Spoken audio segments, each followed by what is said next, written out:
Hello everyone, this is Richard with Richard's Beer Reviews, and today I have a great beer review. I have an awesome beer, I have a great story, and I'm also went to the brewery and I took a picture there and a little video there. I was there with my daughter, and I'm not just going to sip this beer myself to tell you what I think, but I'm gonna have a couple friends over later on, and I'm gonna have them tell you what they think. So make sure you stick around. Oh, it's just a little whiskey. Whiskey helps kind of smooth your throat for trying beer properly. You know, I might have just made that up.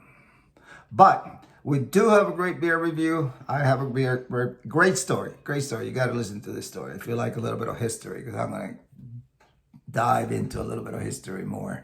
And then again, it should be fun because at the end, it's not just going to be trying it, but it's going to be me and a few of my friends to see what they think. I know you haven't had this beer before because craft beer manufacturers make beer for three types of purposes. Number one is what they call year-round beer. That's like their main product that they make year-round. Then they also make what they call seasonals. Self-explain. A seasonal becomes only during a certain season of the year. So when it comes in that season, for example, pumpkin pie beer might only come during the holidays. And then you have special brews or special beers that they brew. And when these beers are gone, they're gone. And unless they were extremely popular, then they come back. But they usually were never meant to come back. They were meant more like an experiment to say how this particular hops, or they're trying a new kind of hops, or they're trying a new form of fermentation, and they're trying to figure out how the populace likes it. And sometimes those are the most tasteful, delicious beers that craft breweries do. But most of the time, there's so much product and so much care to the brewing of these beers that they are too expensive. So they're not the kind of beer that the brewery wants to put its stakes on because it's too expensive, and you're going to end up with a very, very small amount of people buying it. For example, this one that I'm going to be reviewing today, it cost I believe it was $13 a bottle, not a 6-pack or a 4-pack, a bottle. So again, even beer guys like me that really, really enjoy a beer, I am willing to spend $12 a bottle, but I know most people are not, and that's okay. Just like some people are willing to spend $100 on a bottle of wine. And I don't care to spend more than $15 on a bottle of wine because I don't care about wines. So anyway, it should be a great review. Stick around, and I'm going to start with a great story coming up. Okay, so the beer that I'm talking about is the Russian Imperial Stout.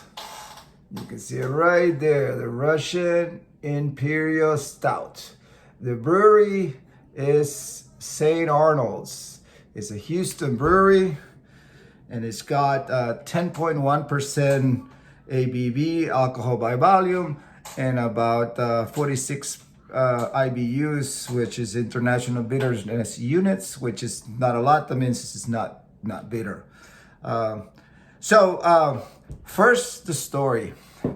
Where the Russian Imperial Stouts and the legend, part history, part legend. So where did this all begin?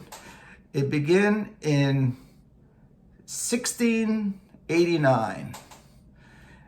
A young boy by the name of Peter Alexeyevich Romanov came to England, and he was 17 years old, and he loved the West. He was a Russian, and he came to England, and he loved the West, and he loved drinking, and he fell in love with the beer stouts.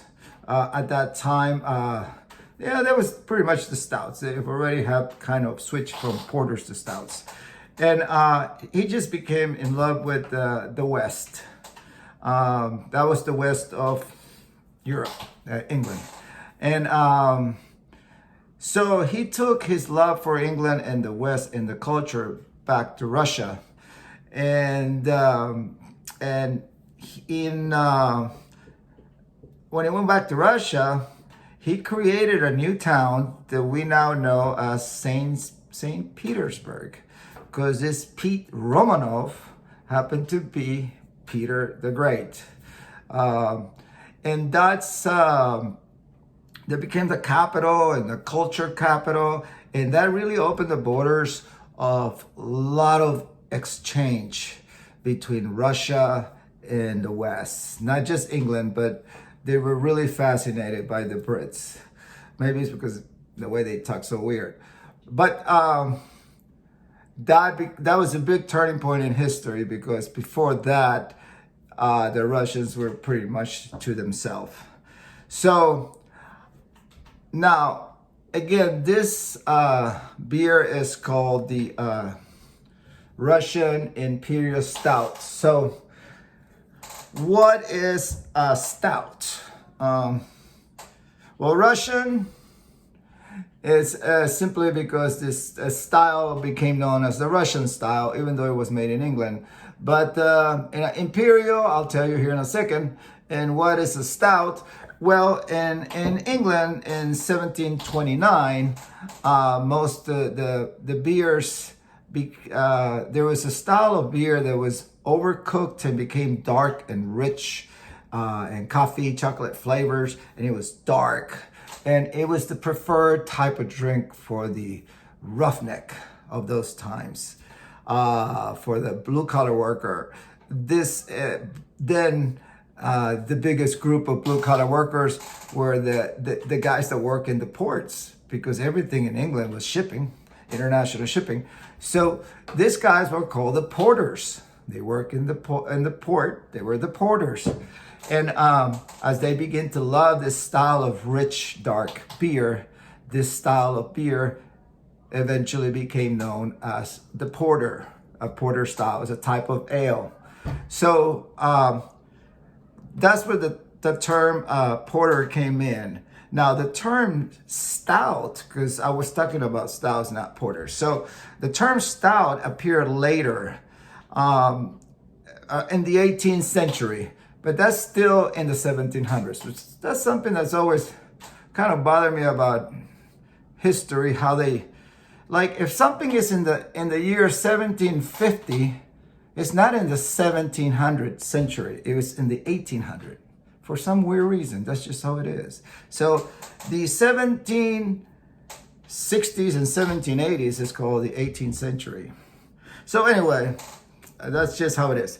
So, later in the 18th century, a stronger kind of porter was made for export, because a lot of countries started to really like this. Plus, it was better to export strong beers, because strong beers had more alcohol, and more alcohol allowed them to survive exportation, because there's still no refrigeration. So anyway, they created this stronger kind of beer, and they called it strong beer. Very original, huh? So, but in those times, they didn't use the word strong. The word that was used for strong was stout. So if you had a strong horse, you had a stout horse. If your boy was strong, he was stout. So this beer was called a stout. Eventually, the stouts became, all the dark beers became stouts, and the name porter kind of got blended in, and it all became consolidated into one. So most of the time, most beers, they still revive the name porter, mostly just to give them some form of uniqueness.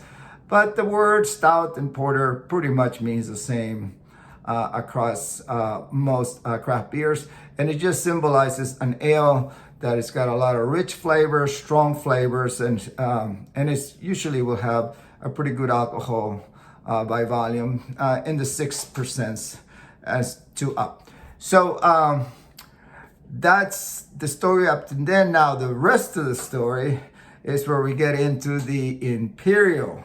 Where did the Russian Stout became known as Imperial? Okay, so here's the rest of the story. So we go from Peter the Great to Catherine the Great. Catherine the Great was the Empress of Russia from 1729 to 1796. She was famous for being openly very cultural. She was very international.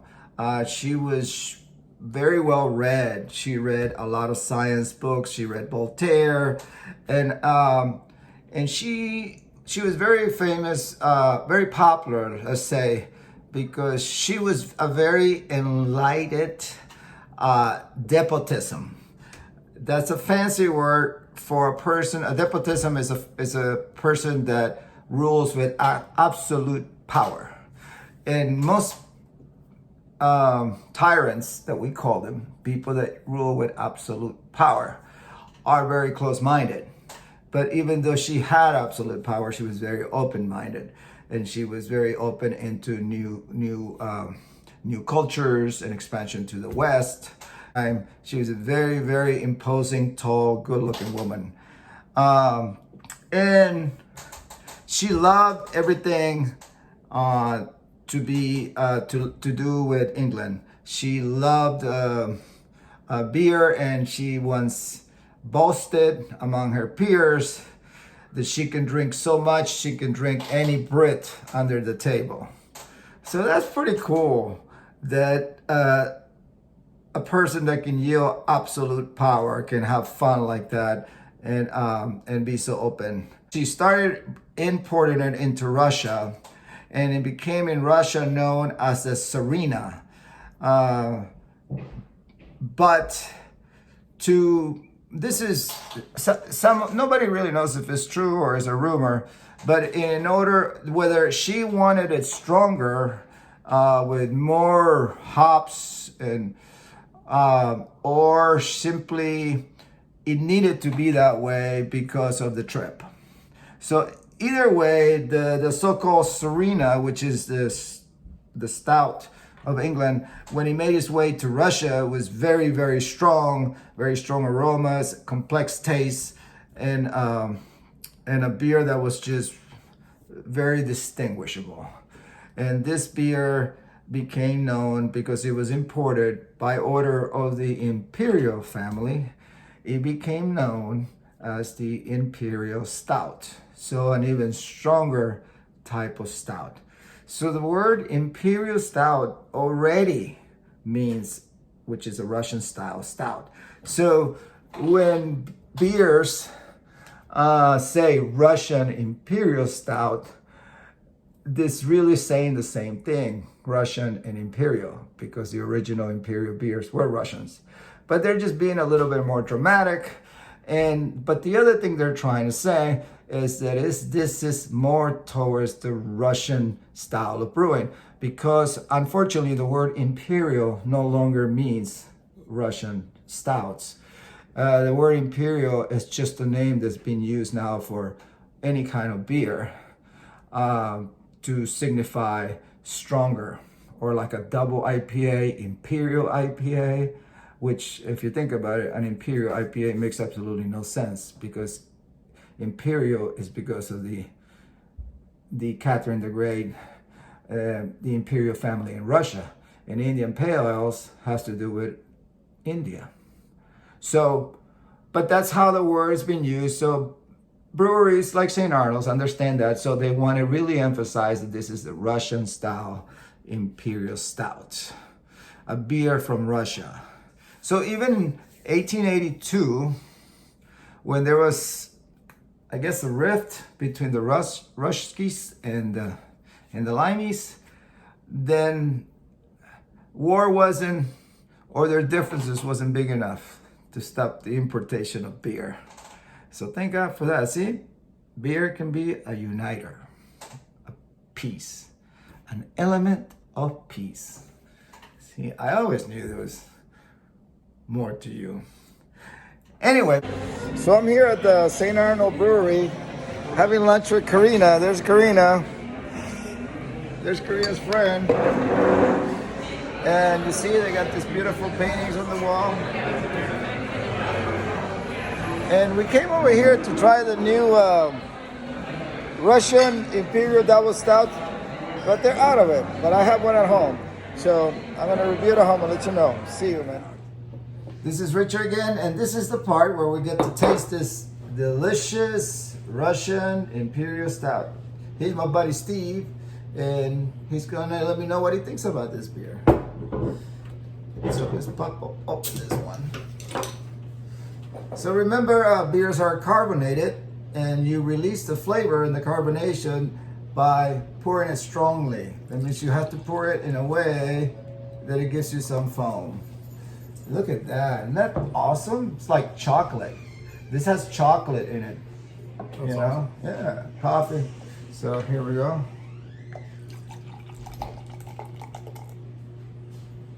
Cheers. Cheers.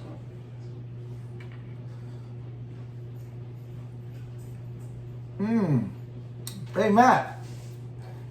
Give him a glass, and we'll give him some beer, see what he thinks about it. Okay. So Matt just came in the house, and we're gonna see what he thinks about it. What do you think? I think it's great. I'm in a few words.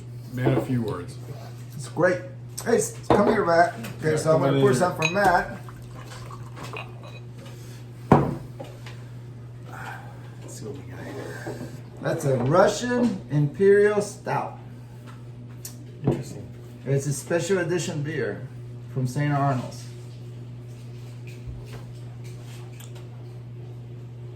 Reminds me of molasses.